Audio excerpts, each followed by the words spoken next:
നമസ്കാരം. തിരഞ്ഞെടുപ്പിന് വോട്ട് പിടിക്കാൻ കോൺഗ്രസ് നടത്തിയ ഓരോ വാഗ്ദാനങ്ങളും പൊട്ടിപ്പൊളിഞ്ഞുകൊണ്ടിരിക്കുകയാണ്. വരാനിരിക്കുന്ന നിയമസഭാ തെരഞ്ഞെടുപ്പിന് മുന്നിൽ കണ്ടുകൊണ്ട് കോൺഗ്രസ് അടുത്ത പ്രീണന രാഷ്ട്രീയവുമായി മുന്നോട്ട് വരികയാണ്. കർണാടകയിൽ ന്യൂനപക്ഷ വോട്ട് ലക്ഷ്യം വെച്ചുകൊണ്ട് മുസ്ലിങ്ങൾക്ക് കൂടുതൽ സംവരണം കോൺഗ്രസ് ഏർപ്പെടുത്തിയിരുന്നു.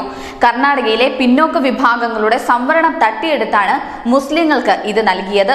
ഇതേ ഫോർമുല തന്നെ ഹരിയാനയിൽ നടത്താൻ കോൺഗ്രസ് ഇപ്പോൾ തീരുമാനിച്ചിരിക്കുകയാണ്. എന്നാൽ ഇതിന് മുന്നറിയിപ്പ് നൽകി രംഗത്ത് വന്നിരിക്കുകയാണ് കേന്ദ്ര ആഭ്യന്തരമന്ത്രി അമിത് ഷാ. കർണാടകയിലെ പോലെ ഹരിയാനയിലും മുസ്ലിം സംവരണം നടപ്പിലാക്കാൻ അനുവദിക്കില്ലെന്ന് അമിത് ഷാ തറപ്പിച്ചു പറഞ്ഞു. അധികാരത്തിൽ വന്നാൽ ഹരിയാനയിൽ മുസ്ലിം സംവരണം നടപ്പാക്കുമെന്ന് കോൺഗ്രസ് പ്രചരണം ശക്തമാക്കിയ സാഹചര്യത്തിലാണ് കേന്ദ്രമന്ത്രിയുടെ ഈ മറുപടി. ന്യൂനപക്ഷ വോട്ട് ബാങ്ക് ലക്ഷ്യം വെച്ചുകൊണ്ട് കോൺഗ്രസ് നടത്തുന്ന പ്രീണന രാഷ്ട്രീയത്തെ BJP തുറന്നുകാട്ടുമെന്നും അമിത് ഷാ വ്യക്തമാക്കി. ഭൂരിപക്ഷ വികാരത്തെ മാനിക്കാതെയുള്ള കോൺഗ്രസിന്റെ ചെയ്തികൾ കനത്ത തിരിച്ചടിക്ക് വഴിവെക്കുമെന്നും അദ്ദേഹം മുന്നറിയിപ്പ് നൽകിയിട്ടുണ്ട്. ഈ വർഷം നിയമസഭാ തെരഞ്ഞെടുപ്പ് നടക്കുന്ന ഹരിയാനയിൽ പ്രചരണം ശക്തമാക്കിയിരിക്കുകയാണ് എല്ലാ മുന്നണികളും. 90 സീറ്റുകളാണ് നിയമസഭയിൽ ഉള്ളത്.